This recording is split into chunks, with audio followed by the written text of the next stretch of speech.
என்ன கோவிலுக்குள்ளேயே வந்திருக்கேள்? ஏன் நான் வரக்கூடாதா? நம்ம கோயில் சாஸ்திரம் சம்பிரதாயம் இதெல்லாம் வேண்டான்னு உதறி விட்டுட்டு அதான் வெள்ளக்கார கடவுளோட செட்டில் ஆயிட்டேளே.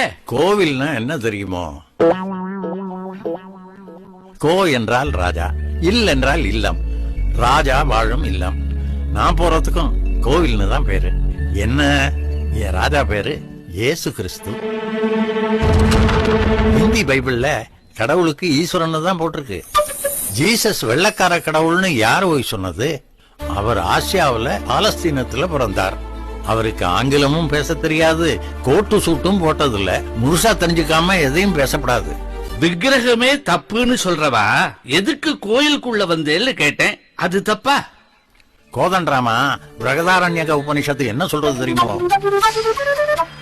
வாக்கியோவை பிரம்மா அப்படின்னா வார்த்தை தான் கடவுள்னு அர்த்தம். பிரம்ம விந்து உபனிஷத் என்ன சொல்றது தெரியுமோ? சப்தோ வை பிரம்மா அப்படின்னா குரல் தான் கடவுள்னு அர்த்தம். சப்தாட்சர பரபிரம்மா அப்படின்னா வார்த்தை அழியாதது, அதுவே கடவுள்னு அர்த்தம்.